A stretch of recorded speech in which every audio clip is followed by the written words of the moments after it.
1절입니다.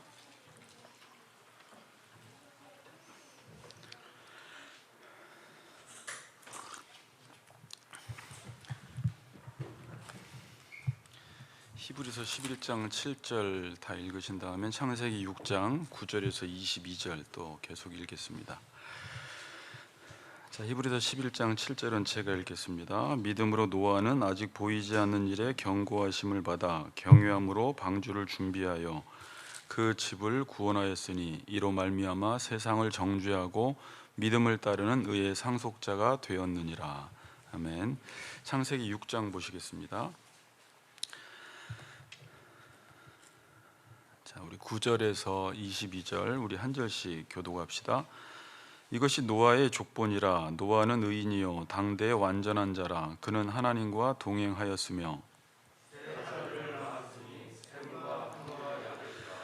그때 온 땅이 하나님 앞에 부패하여 포악함이 땅에 가득한지라.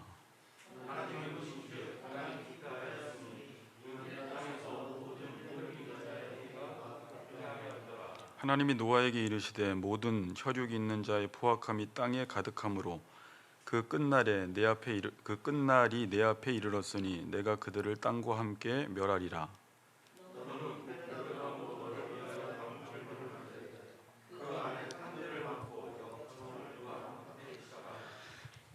내가 만들 방주는 이러하니 그 길이는 300규빗, 너비는 50규빗, 높이는 30규빗이라.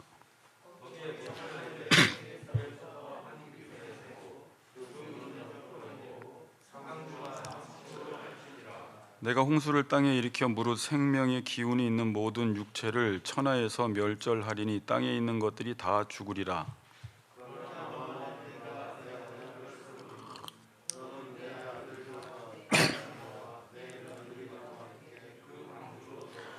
혈육 있는 모든 생물을 너는 각기 암수 한 쌍씩 방주로 이끌어들여 너와 함께 생명을 보존하게 하되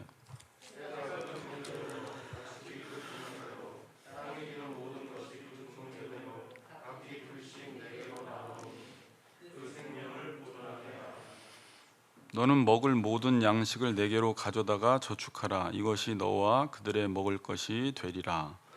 노아가 그와 같이 하여 하나님이 자기에게 명하신 대로 다 준행하였더라. 아멘. 같이 인사드립시다. 하나님이 명하시는 대로 다 준행합시다. 이렇게 인사합시다. 네, 감사합니다. 오늘 제목은 믿음으로 노아는 살펴보겠습니다. 우리는 계속해서 믿음의 선진들의 삶을 통해서 믿음이 무엇인지 지금 배우고 있습니다. 이전에 아벨과 에녹의 믿음을 살펴보았고 오늘은 이제 노아의 믿음에 대해서 살펴보는데 여러분들이 계속 믿음장을 다루면서 지식만 쌓아져가는 것이 아니라 정말 하나님을 향한 믿음이 견고해지기를 주님의 이름으로 축복합니다. 자, 우리가 하나님을 믿을 때 가장 힘든 게 뭐죠? 하나님을 다 잘 믿고 싶은데 하나님을 믿을 때 가장 힘든 게 하나님께서 무슨 말씀을 하시는지 몰라서 못 믿는 사람도 있지만 여기 우리 교인들은 대부분 하나님이 무엇을 요구하시고 하나님이 뭘 원하시는지는 아는데 만일 여러분들이 그 말씀대로 살아갔다가 내 삶이 잘못되면 어떡하나, 내가 혹시 망하면 어떡하나 라는 불신과 불안함이 있기 때문에 노아처럼 여호와께서 말씀하실 때 그 명령대로 다 준행한다라는 게 쉬운 것 같은데 우리가 믿지 못해서 그 말씀대로 못 산다는 것입니다. 지금 대부분의 사람들은 우리가 지난 시간에 살펴본 대로 가인의 후손들은 성을 쌓는 방식으로 살아가요. 왜 그런 삶을 살아가냐면 그들 안에 그런 가치관이 있어요. 그런 세계관이 있고 그걸 믿는 거예요. 뭘 믿는 거죠? 성을 쌓고 살아가면 안전하다라는 그 세계관이 그 머리에 자리 잡혀 있어요. 그래서 하나님의 말씀이 들려져도 아직까지도 내 머릿속에는 성을 쌓고 살아가는 것이 안정되고 잘 산다라는 것을 믿기 때문에 지금 그러한 행동 양식을 가지고 살아가는 것입니다. 하나님이 우리에게 요구하시는 것은 구약 성경이건 신약 성경이건 하나님을 사랑하고 이웃을 사랑하라는 거예요. 특별히 계속해서 사람들을 섬기고 가난한 자를 베풀며 이웃들을 섬기며 교인 지체들을 돌보는 삶을 살아가라고 하는데, 이 말씀에 우리가 순종하지 못하는 이유는 그렇게 살면 잘 살 것 같지가 않은 거예요. 이렇게 생각하는 이유는 아직까지도 가인의 가치관을 가지고 있기 때문에 그 말씀을 듣고도 쉽게 순종하지 못한다라는 것입니다. 그래서 하나님을 믿기 위해서는 여러분들이 하나님을 믿어야 되고, 성경에서 말하는 그 가치관을 가지고 생각하며 그렇게 행동할 때 우리의 삶에 조금씩 변화가 일어나기 시작합니다. 여러분들은 무엇을 믿고 사는지 한번 생각해 보세요. 오늘 본문에서는 하나님께서 약속하신 것은 반드시 이루어진다라는 것을 보여주면서 우리에게 하나님의 약속을 굳게 믿을 수 있도록 우리를 격려해 주는 본문이에요. 하나님의 말씀은 반드시 이루어진다. 그렇기 때문에 믿음으로 살아라. 특별히 노아의 삶을 통해서 믿음으로 사는 것이 무엇인지 배우라는 것입니다. 자, 우리 7절을 한번 읽어보겠습니다. 히브리서 11장 7절 같이 읽겠습니다. 시작. 네, 혼자 말고요, 우리 같이 읽겠습니다. 네, 기도하신 분만 가장 크게 읽네요. 자, 우리 다 같이 7절 읽겠습니다. 시작. 경고하심을 받아 경외함으로 방주를 준비하여 그 집을 구원하였으니 이로 말미암아 세상을 정죄하고 믿음을 따르는 의의 상속자가 되었느니라. 짧은 한 구절이지만 이 한 구절 안에 믿음의 내용이 무엇인지, 노아는 그 믿음을 어떻게 표현했는지, 또 그 믿은 결과가 무엇인지, 또 그 믿음이 세상에 어떻게 영향을 미쳤는지, 이 네 가지가 오늘 한 절 본문 속에 다 들어있어요. 결국 믿음이 무엇인지를 오늘 7절에 구체적으로 설명해 주고 있습니다. 자, 믿음이 무엇입니까? 다시 한번 계속 반복해서 생각해 봅시다. 믿음은 바라는 것들의 실상이라고 말씀을 드렸습니다. 실상은 근거를 주는 것, 아래에 서 있는 것이라고 이야기를 했죠. 그럼 믿음이라는 것은 막연한 것이 아니에요. 믿음은 추상적인 게 아니에요. 근거가 있다는 것입니다. 다시 말하면 믿음이라는 것은 실체가 있다라는 말이에요. 실체. 또 다른 말로 믿음은 내용이라는 게 있어요. 내용 없이 믿음이 형성될 수는 없습니다. 그럼 우리가 믿어야 할 내용은 뭐냐라고 했을 때 우리는 다 배웠기 때문에 내가 믿고 싶은 것이 내용이 아니라 하나님께서 지금도 역사 속에서 이미 행하셨고 지금도 행하고 계시며 앞으로 행하실 그 일이 믿음의 내용이 돼버리는 것입니다. 자, 그럼 오늘 본문에서는 믿음의 내용이 무엇입니까? 히브리서 11장 7절에서는 믿음으로 노아는 아직 보이지 않는 일에 경고하심을 받아, 그러니까 보이지 않는 일에 경고하심을 받아, 이게 믿음의 내용이에요. 그러니까 이 내용이 무엇인지를 보려면 오늘 창세기 6장 아까 9절 이하의 본문을 보면 됩니다. 특별히 14절에 보면 하나님께서 노아에게 이런 명령을 내리십니다. 너를 위하여 방주를 만들되, 그러니까 믿음의 내용은 뭐예요? 방주를 만들어라, 방주를 지어라가 믿음의 내용이 되는 것입니다. 그럼 지금 하나님께서는 노아에게 왜 방주를 만들라고 하시는 거예요? 창세기 6장 12절에 보면 하나님이 보신즉 땅이 부패하였으니 이는 땅에서 모든 혈육 있는 자의 행위가 부패함이었더라. 하나님이 볼 때, 그 전구절 11절에 볼 때도 하나님 앞에서 하나님이 보실 때 그 땅이 부패하였고 사람들의 행위가 부패했다는 것입니다. 여러분, 당연히 우리가 어떤 먹을 것을 샀는데 먹을 것이 부패했으면 버려요. 멸해버립니다. 폐기 처분해버려요. 인간이 부패하면 하나님도 멸하시는 것입니다. 단순히 육신이 부패했다는 말이 아니라 여기서 부패라는 말은 자기 길을 파괴하다라는 의미예요. 그러니까 인간이 자기 길을 파괴했을 때 인간은 부패하고 그 길대로 살지 않으면 하나님은 그 땅을 멸하신다라는 것입니다. 그건 지금도 적용되고 있어요. 그럼 그 당시에 뭐 지금이나 그 당시나 여러분 자기 길이 뭐예요? 세상 사람들은 그 길을 모르지만 우리는 길을 배웠어요. 지난주에 에녹이 하나님과 뜻을 같이 해서 하나님과 동행하는 것이 셋결의 후손들 하나님의 백성들이 살아가야 될 방식이에요. 하나님이 인간을 지어놓고 하나님을 예배하며 하나님의 뜻을 따라 하나님과 동행하도록 지었는데 그 길을 자기 자신이 파괴하고 다른 길로 가기 시작하면, 그리고 이 땅에 의인이 한 사람도, 그렇게 사는 사람들이 한 사람도 없을 때 하나님은 그 땅을 멸하실 수밖에 없는 것입니다. 더 이상 그 땅은 존재해야 될 이유가 없는 거예요. 인간으로서 살지 않기 때문에. 그럼 하나님은 반드시 심판하시고 멸해버리십니다. 이 땅도 마찬가지예요. 이 땅이 아직까지 존재하는 이유는 누군가 의인이 있기 때문에 하나님이 아직까지 이 땅을 살려두시는 거예요. 그런데 만일 모든 백성들이 자기 길을 파괴해서 예수가 내가 곧 길이요 진리요 생명인데 예수를 믿지 않고 살아가고 하나님의 뜻과 동행하지 않으면 하나님은 이 땅을 쓸어버리신다고 말씀하고 계시는 거예요. 그러면서 하나님은 노아에게 지금 방주를 만들라고 말씀을 하십니다. 그러니까 믿음의 내용은 방주를 만들라는 거예요. 지금 이 땅이 부패했다, 사람들이 자기의 길을 파괴했다, 내가 이제 이 땅을 멸하려고 하는데 너는 의인이고 너는 당대의 완전한 자고 하나님과 동행하는 자였기 때문에 내가 너를 구원할 테니까 방주를 만들라. 그게 노아에게 있어서는 믿음의 내용이었습니다. 그러니까 믿음은 무엇이냐면 하나님이 방주를 만들라고 하면 방주를 만들면 되는 거예요. 믿음이 어려워요, 쉬워요? 이 집사님? 네? 이 집사님 두 분인데 믿음이 쉬워요. 원래 방주를 만들라 그러면 방주를 만들면 돼요. 그러니까 하나님은 믿음의 내용을 가르쳐 주지도 않고 믿어봐 이렇게 안 해요. 스무고개처럼 내가 무슨 말을 할지 한번 맞춰봐, 못 맞히면 죽이고 맞추면 살려줄게 이렇게 안 해요. 분명하게 믿을 내용을 우리에게 제시해 주세요. 그리고 그 말을 믿고 살라는 거예요. 그런데 못 믿는 거예요.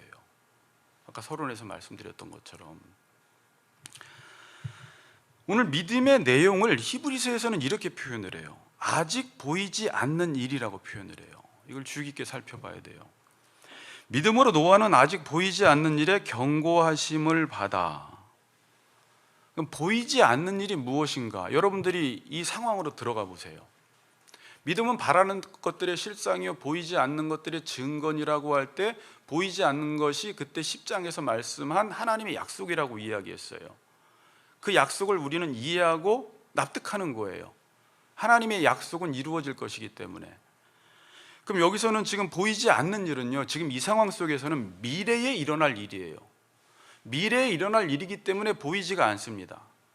또 하나는 미래에 일어날 일이기 때문에 하나님이 방주를 만들라고 했을 때 지금의 상황과 맞지 않기 때문에 방주를 짓는다, 그 말 자체는 쉽지만 지금의 상황은 심판이 오지 않았고 비가 오지 않았고 아직 홍수가 나지 않았기 때문에 방주를 지금 해가 쨍쨍 뜰 때 홍수가 나지 않았을 때 짓는다라는 것은 방주를 지어라, 짓는 건 쉬운데 지금의 상황과 맞지 않기 때문에 순종하는 것이 힘든 거예요. 미래에 일어날 일이고 지금의 상황과 맞지 않으니까 그 당시에 노아 시대의 모든 사람들이 노아 가족 이외에는 하나님의 말씀에 순종하지 않았어요. 만일 지금 그 노아 시대 당시에 막 비가 왔어요. 그리고 비가 막 이제 산 중턱까지 막 차올라요. 그럼 그때 방주를 만들어라 그랬으면 방주를 만들 사람이 많을 거예요. 물론 그 가운데서도 안 만들 사람도 있겠죠. 버팅기는 사람들이. 만일 지금 한번 생각해 보세요. 지금 사람들이 하나님 말씀 안 듣고 여전히 또 말씀 들으면 자기 마음대로 또 나가서 살거든요. 그런데 만일 하나님이 오늘 나타나셔서 얼굴을 한번 보여주셔서 내가 오늘 심판하겠다, 그 다음에 소돔과 고모라 성처럼 지금 유황불을 막 내리기 시작하면 지금 우크라이나에 막 떨어지는 것처럼, 그러면 사람들이 너희들 그러할 때 예배 드리면, 방주를 지으면 내가 구원해 주겠다고 하면 서로 나와서 예배 드릴 거예요. 뭐 코로나고 뭐가 없을 거예요. 아마 막 손을 들고 막 찬양하고 주님 다시 오실 때까지 찬양하면서, 왜? 상황이 그렇기 때문에 무슨 말이든지 듣는 거예요. 그런데 왜 이 당시엔 방주를 만들지 않았죠? 지금의 상황과 맞지 않다고 생각을 한 것입니다. 더군다나 이 방주의 구조를 보면요, 물론 제가 이 조사를 하다 보니까 1690년도에 네덜란드의 피터 얀슨이라는 사람은 실제 노아 방주의 모양을 만들어서 한번 실험을 했을 때 이 물체가 가장 안정적으로 떠 있는다라는 것을 증명은 했지만, 이 당시에 이 노아 방주는, 방주라는 말 자체가 네모 상자라는 말이에요. 네모난 배예요. 그러니까 되게 배가 미련하게 생겼어요. 그렇죠. 하나님이 지시하신 대로 지으면 이 방주가 과연 이 홍수에 버틸 수 있을까 할 정도로 미련해 보여요. 뭐 크루즈나 유람선 같지가 않단 말입니다. 그리고 방주 안에는 뭐가 없냐면 동력 장치가 없어요. 또 방향타가 없어요. 조향 장치도 없어요. 노가 있는 것도 아니고 돛이 있는 것도 아니고 모터가 있는 것도 아니고 누가 운전을 하는 것도 아니에요. 그러니까 이 방주를 짓는다라는 게 하나님이 지시하신 대로, 여기서 보면 몇 규빗 나오는데, 이렇게 지면 이 배가 과연 우리를 구원할까라는 의심이 들어요. 상황도 지금 배를 짓는 상황도 아니고, 배를 이러한 배를 지라고 하는데 잘 이해가 가지 않는 것입니다. 그래서 아직 보이지 않는 일에 경고하심을 받았다라고 하는데, 여기서 경고하심이라고 말씀은 하지만 번역은 돼 있지만 하나님에 의해서 계시를 전달받아라는 의미예요. 그냥 보이지 않는 일에 하나님의 계시를 전달받은 걸 지금 경고하다라고 지금 번역을 했고 해석을 한 거예요. 그러니까 노아가 지금 순종한 것은 상황 때문에, 이해가 가니까, 합리적이니까, 이성에 맞으니까 순종한 것이 아니라, 이 보이지 않는 일, 미래에 일어날 일이고 아직 이루어지지 않은 일인데 하나님이 노아에게 계시해 주셨고 말씀을 주셨기 때문에 그냥 순종한 거예요. 그러니까 노아의 순종의 원인과 동기는 이성과 합리와 상황이 아니었어요. 하나님이 말씀하셨으니까 순종한 것입니다.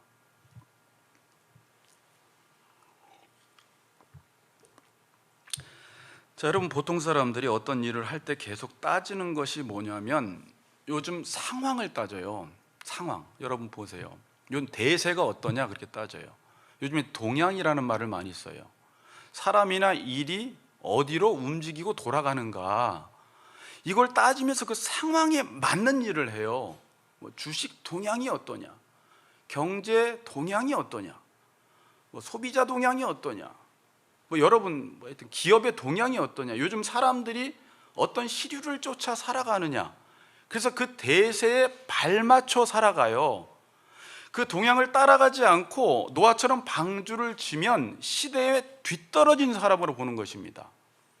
여러분들도 마찬가지예요. 노아 시대처럼 지금 먹고 마시고 뭐 신고 사고 팔고 지금 사람들은 거기에 정신이 나가 있을 때 하나님을 잘 예배하고 섬기면 시대에 뒤떨어진 사람으로 보고 있어요. 어떤 사람들은 정신 나간 사람으로 보고 있습니다. 왜? 상황에 발맞춰 살지 않기 때문에 그래요. 모든 사람들은 지금 그 상황을 빨리빨리 파악을 해요. 정보를 통해서 지금 뭐가 돈이 되는지, 어떻게 살아야 잘 사는지, 어디로 가야 되는지, 무엇을 해야 되는지, 이 정보를 조사해서 재빠르게 그 동향에 맞춰서 살아갈 때 잘 살 수 있다라고 이야기를 하거든요. 이 시대 하나님을 섬기는 거나 교회를 다니는 거나 노아 시대에 방주를 짓는 거나 그래서 미련해 보였던 것입니다. 아마도 요즘 대세에 맞는 어떤 일을 하라고 하면 지금 여러분이나 청년들도 순종을 잘 할 거예요. 뭐 4차 산업혁명에 관련된 것이라든지 메타버스에 관한 것이라든지 주식이라든지 부동산이라든지 이런 쪽으로 강단에서 말씀이 전해져서 순종하라고 했으면 빨리빨리 순종을 해요. 왜? 지금의 상황과 너무 잘 맞거든요. 방주를 지으라는 말은 그 시대의 시류와도 맞지 않고 그냥 뜬구름 잡는 소리로 들렸던 것입니다. 방주를 지으라고 하면 사람들은 자꾸 때와 시기 문제를 언급합니다. 보통 그렇지 않아요? 지금은 그럴 때가 아니라는 거예요. 그럴 시기가 아니라는 거예요. 그럼 제가 이렇게 한번 질문해 보고 싶어요. 그럼 하나님의 말씀에 순종할 때, 하나님의 말씀에 순종할 시기는 언제예요? 보통 우리는 어려움 당할 때, 질병에 걸렸을 때, 혼자의 힘으로 문제를 풀지 못할 때 순종하잖아요. 근데 그때만 순종하면 되는 건가요? 아니에요. 하나님의 말씀에 순종할 때가 언제예요? 하나님이 말씀하실 때가, 하나님이 말씀하시는 그 시간이 순종할 때예요. 비가 오지 않아도, 잘 들어보세요. 왜 이런 이야기를 지금 히브리서에서 이야기하고 왜 믿음이 노아로 살았는지, 믿음은 무엇인지를 한번 잘 생각해 보세요. 비가 오지 않아요. 그럼 방주를 지을 때가 아닌데 왜 노아는 방주를 지었어요? 하나님이 말씀하셨으니까 지은 거예요. 지금 밖에 비가 오지 않아도 우산을 들고 나가라고 하면 그게 하나님의 말씀이면, 똑같이 우산을 들고 나가라는 말이지만 누가 했느냐에 따라서 그 말은 순종해야 되느냐 말아야 되느냐가 결정이 돼버려요. 하나님이 했으면 상황과 맞지 않아도 들고 나가는 거예요. 여러분들 여호수아에서 보면 요단강 물이 넘치고 차고 넘칠 때 보통 사람들은 이때는 건너갈 때가 아니라고 할 거 아닙니까? 그런데 하나님이 건너가라고 하면 그때가 건너가야 될 때라는 거예요. 지금도 사람들은 계속 그런 말을 해요. 여러분, 근데 이건 무식한 말은 아니에요. 그런 상황을 잘 시대를 분별할 수 있는 감각은 있어야 돼요. 근데 이런 말을 해요. 예배 드릴 때가 아니다, 선교할 때가 아니다, 모여야 할 때가 아니다. 물론 지금 하나님께서 특별하게 말씀을 주시기 전까지는 그런 일반 법칙을 따르면서 살아가야 하지만, 하나님께서 그러한 가운데 어떤 명령을 주시면 그 상황을 고려하지 말고, 하나님은 상황과 환경 위에 계시고 이 상황과 환경을 통제하는 분이기 때문에 환경보다 하나님의 말씀을 우선해서 따라야 한다는 거예요. 그래서 요단강물이 넘쳐도 건너라고 하면 그냥 건너면 되는 거예요. 그러니까 믿음은, 그러니까 머리가 너무 좋아버리면 안 돼요. 머리는 좋아야 되는데 하나님의 말씀 앞에서는 단순해야 돼요. 나와라 그러면 나오고, 드리라 그러면 드리고, 해라 그러면 하고, 모이라 그러면 모이고, 배우라 그러면 배우면 그 사람 삶 속에 놀라운 일들이 일어나요. 그냥 그게 믿음이라고 하는 거예요. 자, 전도서 11장 5절 9절 계속 한번 띄워줘 보세요.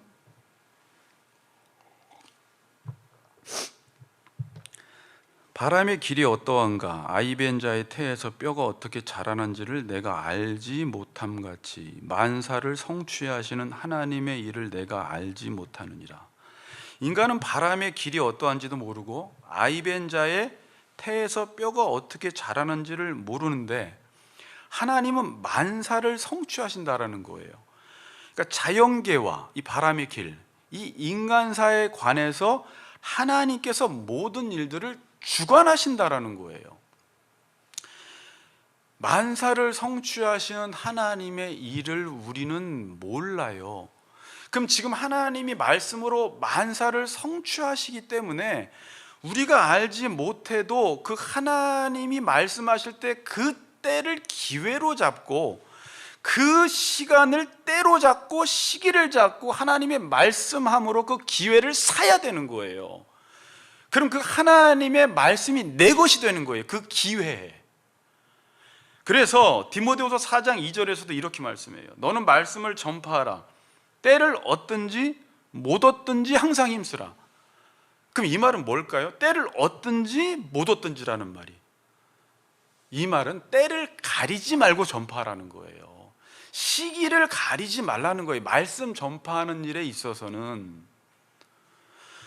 고린도후서 6장 2절 보세요. 보라 지금은 은혜 받을 만한 때요, 보라 지금은 구원의 날이다 그래요. 예수님이 오신 그 초림부터 예수님이 다시 오실 종말 때까지 이 시기는 기회의 시간이라는 거예요. 은혜 받을 만한 때요, 구원의 날이라는 거예요. 왜? 하나님이 계속 역사 속에서 일하시기 때문에 그 하나님의 말씀을 내용으로 삼고 사는 사람은 지금 그 시간이 은혜 받을 만한 때요, 구원의 날이라는 것입니다. 지금도 그래서 하나님의 말씀에 순종하는 사람은 은혜 받게 되어 있고 구원을 받게 되어 있어요. 믿음으로 사는 사람들은. 자, 여러분, 이 방주라는 것은 이 방주 하나만 해도 이게 세부적으로 나누면 설교할 내용들이 엄청 많아요. 근데 오늘 간단하게만 지금 다루는데, 성막이 예수 그리스도를 예표하듯이 이 방주도 누구를 예표해요? 예수님을 예표하는 거예요. 방주 자체가. 그 다음에 교회를 예표하고 있습니다. 특별히 방주를 지을 때 잣나무로 지어라, 역청을 발라라 그래서 뭐 잣나무의 특징이 뭐 사시사철 푸르르다 그래서 변함없는 예수 그리스도를 상징하기도 해요. 그다음에 역청도 마찬가지예요. 물이 새지 않아요. 또 역청은 냄새를 제거하는 기능이 있어요. 또 그 모든 잣나무들을 하나로 묶어버려요. 이제 이게 다 여기 이제 상징적인 의미들이 다 있는데, 특별히 이 역청이라는 단어를 찾아봤더니 코페르라는 단어인데, 이 단어는 몸값 속전이에요. 참 신기하지 않아요? 근데 역청이라는 단어가 어떻게 몸값 속죄라는 의미일까? 근데 사전에 이렇게 나와 있어요. 코페르. 그러면 칠하다는 뭐예요? 카페르예요. 같은 어근에서 나왔어요. 그럼 이 뜻은 속죄하다, 사하다예요. 그러니까 역청을 바르다, 예수 그리스도를 예표하고 상징하고 있는 거예요. 이 구원의 방주라고 이야기하잖아요. 우리 교회가 구원의 방주 역할을 감당하게 해달라고 성도님들이 대표 기도할 때 기도하시잖아요. 예수 그리스도를 예표하는 거예요. 문도 하나가 있잖아요. 예수님이 요한복음 10장에서 나는 양의 문이라 그랬잖아요. 이 안으로 들어오는 자들은 꼴을 먹는다고 말씀하고 계세요. 다 예수 그리스도를 상징하고 있어요. 이 방주는 특별히 인간의 아이디어로 설계된 게 아닙니다. 하나님의 지시대로 설계되었어요. 여러분, 교회도 마찬가지예요. 교회는 인간의 아이디어로 지으면 안 돼요. 인간이 보기에 좋은 대로 지으면 안 돼요. 이렇게 지으면 교회가 부흥하겠다고 해서 사람들이 원하는, 사람들의 기호에 맞춰서 교회를 지으면 그 교회는 방주의 역할을 감당하지 못합니다. 하나님이 지시하신 대로 교회를 지어야 돼요. 교회 배웠죠? 예수 그리스도를 머리로 한 그의 지체들의 모임이 교회예요. 교회는 그 이상도 그 이하도 되면 안 되는 거예요. 그냥 예수님 경고하심을 받아야 돼요. 늘 예수님의 머리 대신 예수님의 뜻을 따라서 지체들이 믿음의 분량대로 순종하며 살아갈 때 교회는 그때서야 방주가 되는 거예요. 그렇지 않으면 겉모양은 교회인데 그 교회는, 사람들이 보기 좋게 지은 교회는 사람은 많을지 모르겠지만 구원의 역사, 생명이 살아나는 역사는 일어나지 않습니다. 그래서 교회는 성경대로 가야 돼요. 조금 고리타분해도. 그렇지 않은 교회는 교회로서의 자질이 상실된 거예요. 그래서 지금 이 세상이 이렇게 부패할 때 이 부패를 막기 위해서 하나님은 어떻게 하라고 말씀하세요? 방주를 지으라고 해요. 지금도 이 세상의 부패를 막을 수 있는 곳은 교회밖에 없어요. 그 어떤 것도 이 시대의 부패를 막지 못해요. 교육 시스템이나 정치 시스템 가지고 어떤 지도자가 인간이 자기 길을 지금 막 파괴하고 있잖아요. 모든 사람들이 다 먹고 마시고 사고 팔고 심고 집 짓고 여기에 혈안이 되어 있잖아요. 그리고 정부에서 내놓는 모든 공약들이나 대책들은 그들의 길을 파괴하게끔 제시해줘요. 국민을 위해서. 그러니까 이번에도 대통령이 당선되고 나서 기자 연설을 하는데 나를 국민들이 불렀기 때문에 국민의 뜻을 위해 살겠다는 거예요. 물론 민주주의가 그래요. 그런데 지금 국민들이 자기의 길을 막 파괴하고 있을 때는 바른 길을 갈 수 있도록 제시를 해야 되는데, 국가나 교육이나 모든 정치 지도자들은 국민을 위한 정치를 하기 때문에 죄송한 이야기지만 더 길을 파괴하는 데 일조를 해요. 오직 이 시대의 부패를 막을 수 있는 곳은 교회밖에 없어요. 예수님의 말씀을 경고하여 들음으로 그 말씀대로 살아갈 때 그 방주를 통해서 이 세상이 구원되는 것이지, 그 어떤 집단과 단체를 통해서도 세상은 구원받지 못합니다.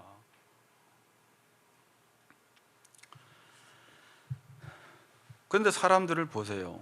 이 방주 지으라는 말에 지금 순종을 합니까? 그때나 지금이나 순종하는 사람이 드물어요. 지금 사람들이 세우는 방주는 뭘까요? 다 방주를 짓고 있거든요. 나를 구원해 줄 것들이 다 있어요. 돈이 방주라고 하고, 권력이 방주라고 하고, 아까 가인의 성, 특별히 성을 쌓는 일이 자신의 방주라고 생각하면서 열심히 방주를 짓고 있는 거예요. 그런데 과학은 발전할지 모르겠지만, 사는 것은 편안해질지 모르겠지만, 계속해서 세상은 더 고통 가운데, 사람들은 더욱더 혼란스러워하며 죽음의 길을 맛보며 살아가고 있는 것입니다. 지금도 하나님이 지으라고 하는 방주는 짓지 않습니다.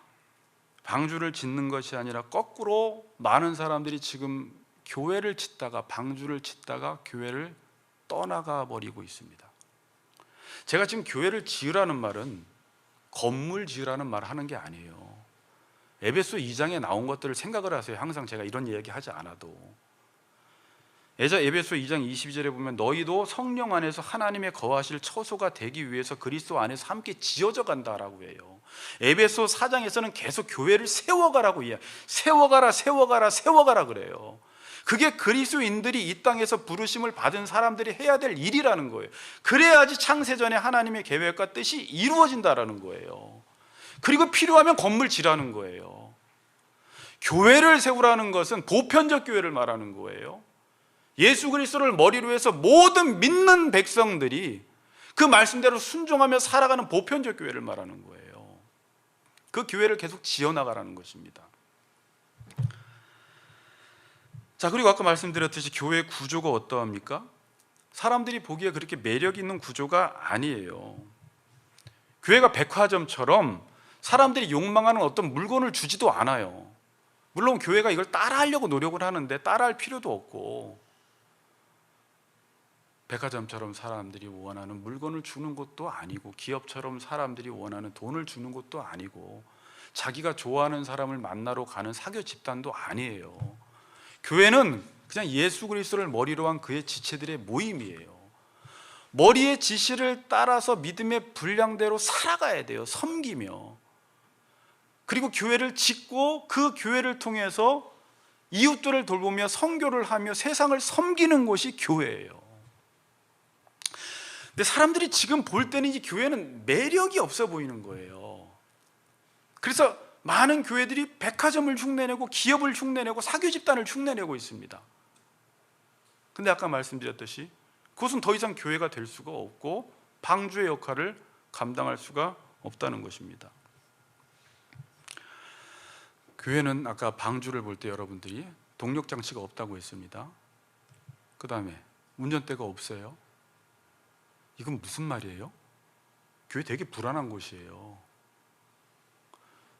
사람들은 자꾸 교회를 잘 이렇게 동력을 실어서 굴러가게 하고 싶어 해요. 그 다음에 인간이 목사가, 수석 장로가, 어떤 왕 언니가 교회 지도자가 되어서 운전대를 잡고 움직일 때 사람들은 되게 안심을 해요. 제가 왕 언니라고 한 거 그냥 아시겠죠? 어떤 한 사람이 그렇게 자꾸 운전대를 잡고 가려고 한다라는 거예요. 그런데 교회는요, 자 보세요. 운전대가 없고 동력 장치가 없으면 누가 그 일을 하신다라는 거예요? 예수님이 그 일을 하시는 거예요. 그 당시 방주가 운전대도 없고 노도 없고 돛도 없었는데, 자 40일 동안 비가 내리고 370일 동안 홍수 위에 떠 있는데 그 배가 파괴되지 않고 정확하게 아라라산에 딱 안착해버려요. 그런데 사람들이 교회를 짓고도 불안하니까 자꾸 인간이 운전대를 잡으려고 하고, 또 인간의 노력과 열심으로 교회를 빨리 성장시켜 보려고 하는데, 그러면 교회가 방향을 잃어버려요. 표류하게 된다는 거예요. 그런데 그렇다고 교회가 가만히 있으라는 것도 아닙니다. 지금도 계속 말씀을 통해서 하나님이 우리에게 말씀을 주시면 내가 해야 될 일이 무엇인지, 다른 사람들이 뭐 하나를 생각하지 말고 여러분에게 주신 똑같은 말씀이 전해져도 자기의 은사에 따라서, 자기의 믿음의 분량에 따라서 나는 이번에 이것을 해야 되겠구나라고 하나님이 내 마음속에 소원을 주실 때, 각자가 그렇게 마음의 소원대로 움직이기 시작하면 교회는 이 방주가 기가 막히게 안전한 곳으로, 하나님이 원하시는 곳으로 가게 되어 있어요. 그런데 말씀이 없을 땐 불안하기 때문에 자꾸 인간이 앞서게 되는 것입니다. 그리고 자꾸 힘이 들어가게 돼요. 인간의 노력과 열심으로 교회를 빨리 키워보고 싶은 거예요. 그러다가 무리가 생기는 거예요.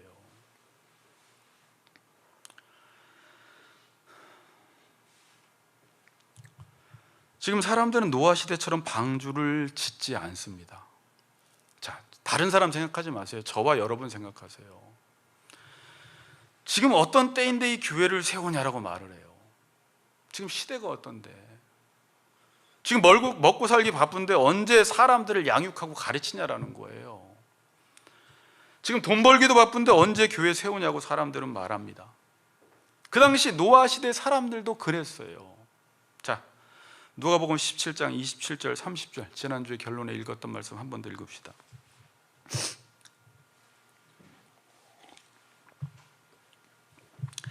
제가 읽을게요. 노아의 때 된 것과 같이 인자의 때에도 그러하리라. 노아가 방주에 들어가던 날까지, 저는 여기 가로쳤거든요.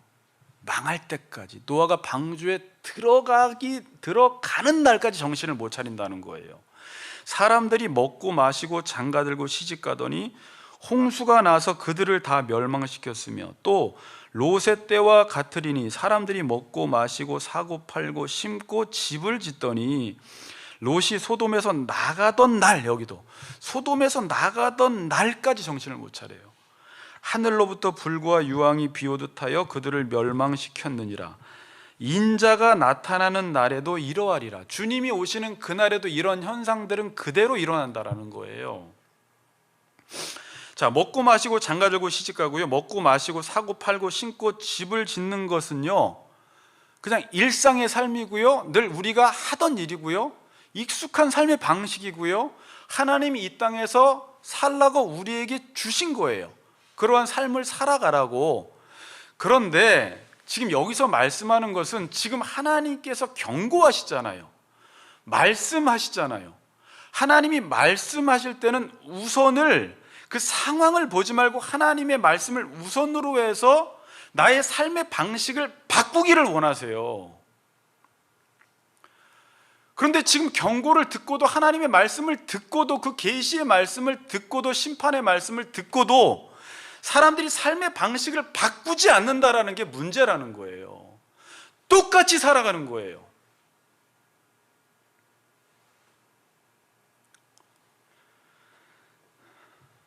삶의 방식의 변화가 있어야 되는데 똑같이 살아가요. 노아가 방주에 들어가기 전까지 행동의 변화가 없었다는 것입니다. 자, 계속 여러분들의 삶을 지금 정직하게 들여다보셔야 돼요. 나는 말씀 앞에 지금 어떻게 살아가고 있는지. 예수님이 재림하실 때도 이와 동일하다는 거예요. 인자가 나타나는 날에도 이러하다라는 것입니다. 아무리 심판을 외치고 교회 강단에서 하나님의 나라를 세우라고 말씀을 드리고 교회를 지으라고 이야기를 해도 사람들은 계속해서 먹고 마시고 사고 팔고 심고 집 짓는 일에 매진해 있다는 것입니다. 노아는 이 하나님의 말씀을 어떻게 들었다고 나왔나요? 자, 지금까지는 노아가 믿었던 믿음의 내용에 대해서 나오고요, 그 하나님의 말씀을 듣기만 한 것이 아니라 두 번째, 이제 감정적인 요소를 다루기 시작해요.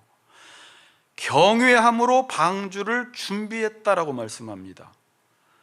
자, 경외함을 가지라는 거예요. 근데 이 경외함이 신약 성경에서는 이 단어가 여기에서만 쓰였는데, 제가 사전을 찾아봐도 이 경외하다, 여호와를 경외하는 것이 지식의 근본이다라고 할 때 저나 성도들이나 이게 무슨 의미지? 잘 이렇게 마음에 와닿지가 않아요. 물론 사전에는 존경하는 마음으로 신중하게 행동하는 것, 주의를 기울이는 것이라고 말해요. 한자라도 공경할 경, 두려워할 외자를 써요. 그럼 공경하고 두려워하는 게 뭘까? 좀 딱 와닿아요? 자, 경외란 무엇이냐면, 이제 조나단 에드워즈라는 미국의 18세기에 대각성 운동을 일으킨 목사요 신학자가 계십니다. 유명하신 분이죠. 그분이 이런 말씀을 했습니다. 하나님이 어떤 분이신지를 알았을 때 두 가지 신앙적인 감정을 갖게 된다고 합니다. 하나는 두려운 감정이고 하나는 기뻐하는 감정이라는 거예요. 그러니까 하나님이 어떠한 분이신지를 알았을 때 인간은 두 가지 감정을 갖게 되는데, 하나는 두려운 감정이요 하나는 기뻐하는 감정이라는 거예요.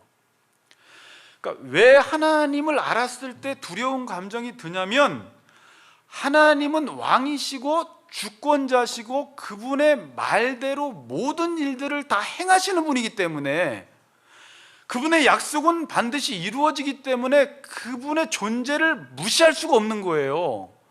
그래서 두려운 마음이 들어요.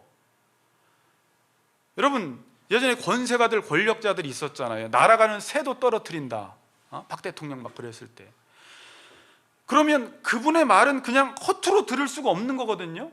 왜냐하면 한마디만 하면 그 말은 이루어지기 때문에 당연히 두려워하는 감정을 갖게 됩니다. 그러나 이렇게 하나님을 무서워하라는 말만 하는 게 아니에요. 동시에 기뻐하는 감정이 들어요. 왜냐하면 그분의 말씀대로 모든 일이 다 행해지는데, 그분은 우리를 사랑해서 이 말씀을 이루시기 때문에 그 말씀이 너무 기쁜 거예요. 그래서 경외라는 것은 이 두려운 감정과 기뻐하는 감정이 동시에 들어요.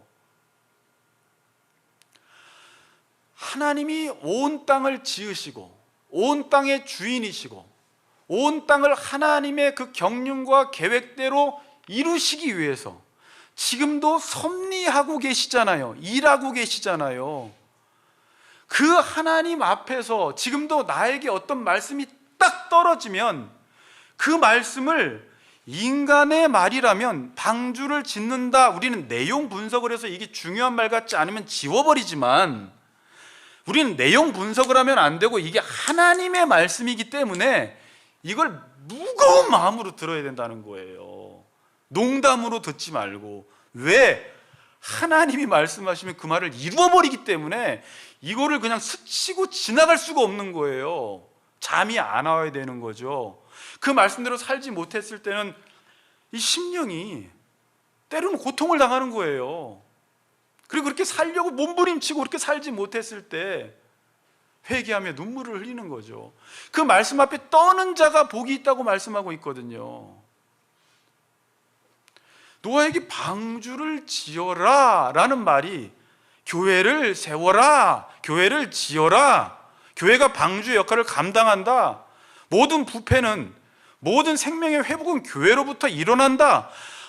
피값 주고 사신 교회가, 하나님이 세우신 교회가 얼마나 중요한지를 우리가 안다면 세상의 다른 일과 이 일을 비교할 대상이 아니잖아요. 하나님의 말씀을 우리가 지킬 때 무게를 두고 그 일을 해야 되는 거잖아요. 가볍게 여기지 못하는 거잖아요. 허투루 들을 수가 없는 거예요. 그래서 이걸 가리켜 경외라고 하는 거예요. 두려워요. 그러나 내가 그분의 말씀대로 순종하지 못할 때는 그냥 무서워요.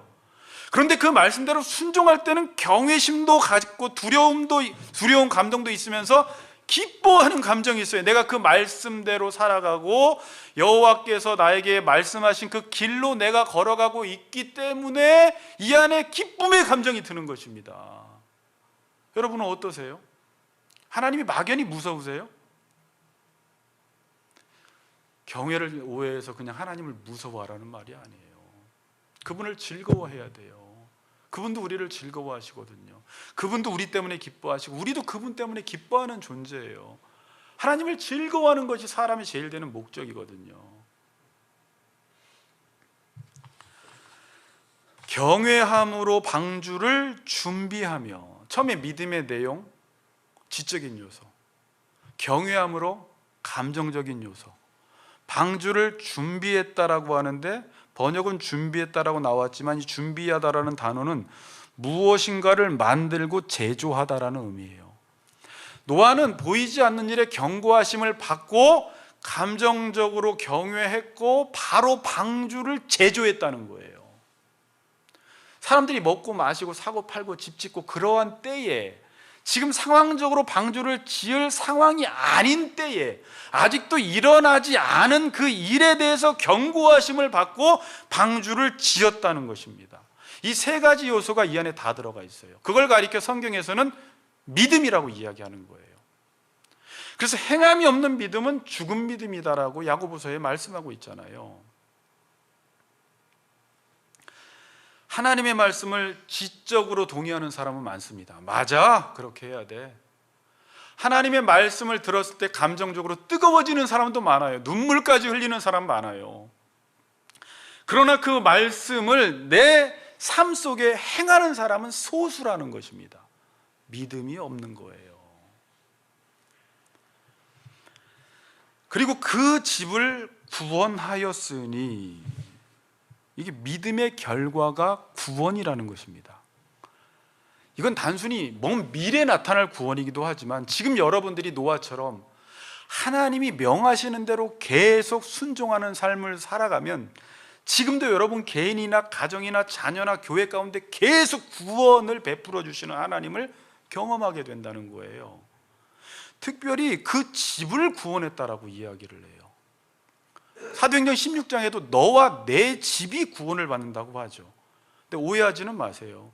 노아가 잘 믿으면 덩달아 그의 가족들이 다 저절로 구원받는다라는 말이 아니라 참된 믿음을 가지면, 뒤에 보겠지만 참된 믿음을 가지면 그 자체가 의를 전파하는 거예요. 노아가 의를 전파했다 그러거든요. 그냥 행동 자체가 메시지예요. 참된 믿음을 가지면 그 가족 식구들이 믿음을 갖게 된다라는 거예요. 그 한 사람을 통해서. 그래서 너와 내 집이 구원을 받는다는 것입니다. 그리고 믿음의 결과는 곧 구원이라고 말씀을 해요. 자, 본문 안 봤는데 아까 사도행전 16장 31절은 주 예수를 믿으라, 그리하면 너와 내 집이 구원을 받으리라. 베드로전서 1장 9절은 믿음의 결국 곧 영혼의 구원을 받음이라 라고 말씀하고 있습니다. 보이지 않는 일에 경고하심을 받았어요. 하나님을 경외했어요. 방주를 제조하고 지었어요. 믿음으로 순종했을 때 너와 내 집이 구원을 받고, 그 이후에 이제 마지막 살펴볼게요. 이로 말미암아 세상을 정죄하고 믿음을 따르는 의의 상속자가 되었느니라. 믿음으로 말미암아 구원을 받음으로, 이로 말미암아 세상을 정죄하고 믿음을 따르는 의의 상속자가 되었다. 여기서 세상을 정죄했다라는 말은 유죄를 선고하다, 어떤 기준을 따라 죄를 정한다라는 말이에요. 그러니까 노아가 믿음으로 말미암아 구원받는, 방주를 짓는 행위가 세상을 정죄하는 행위, 세상에게 유죄를 선언하는 행위, 자신의 기준을 따라 너희들은 죄인이야라고 외치는 행위가 된다라는 거예요. 내일 시험을 본다고 했습니다. 10명의 학생이 있습니다. 9명의 학생이 집단으로 놀아버립니다. 집단으로 놀면 마음이 평안합니다. 혼자 놀면 불안하지만, 그래서 사람들은 자꾸 집단으로 무엇을 하려고 해요. 다수를 모집해요. 그래서 자신의 그 어떤 양심을 잠재우려고 해요. 내일 시험을 보는데 9명이 집단으로 놀아버립니다. 그 가운데 한 학생만 공부합니다. 한 학생이 공부해서 그 다음날 시험을 보고 상을 받았습니다. 그 행위 자체가 이 9명을 유죄로 선고해버리는 거예요. 너네 잘못 살았잖아.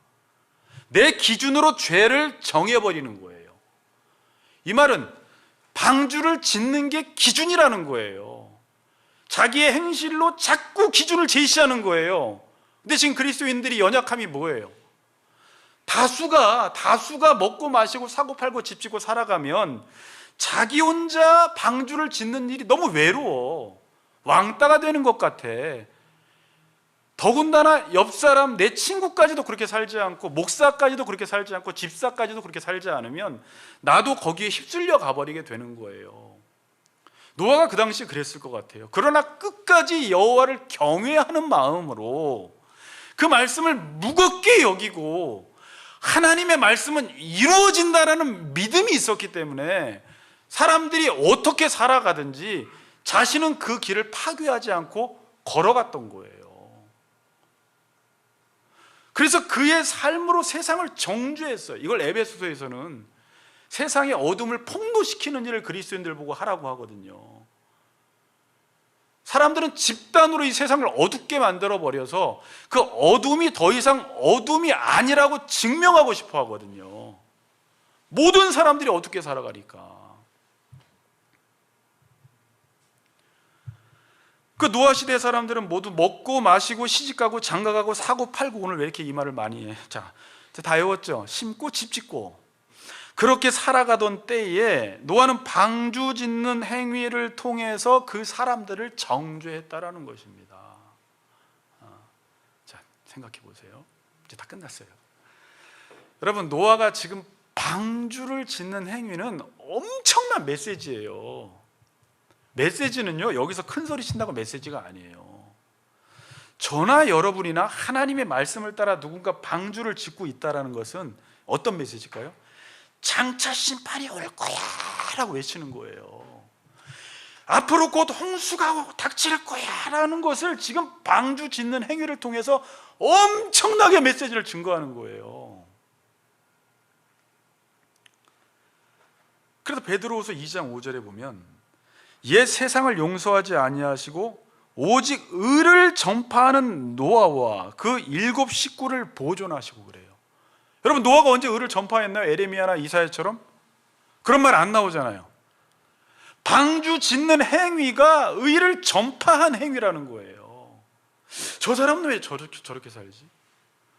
그리고 그런 방주 짓는 행위를 통해서 당신들은 죄인이야, 유죄를 선언해버리는 거예요.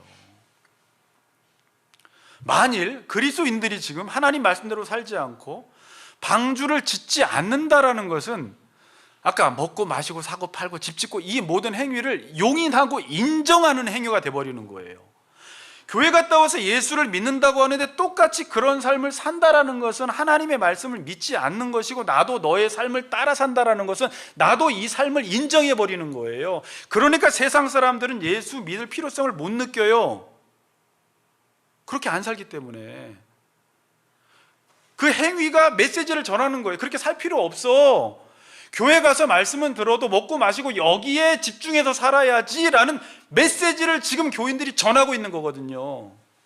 그래서 세상 사람들이 그 메시지를 들은 거예요. 지금 그렇게 살 필요 없구나.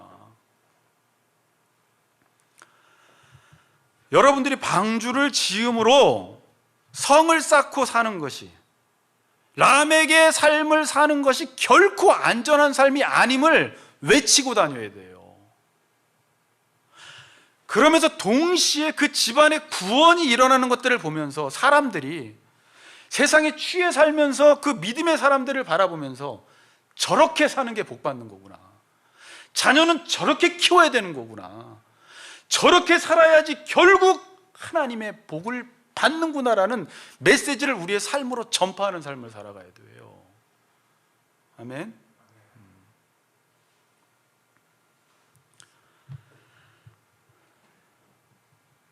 엄청난 메시지입니다.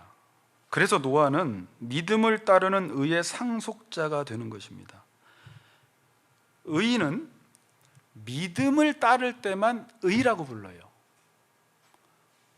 그 다음에 의인은 믿음으로 말미암아 사는 거예요. 의와 믿음은 같아요. 근데 이 말이 어려운 말이 아니에요. 하나님이 행하시는 대로 행하는 게 믿음이고 의라는 거예요.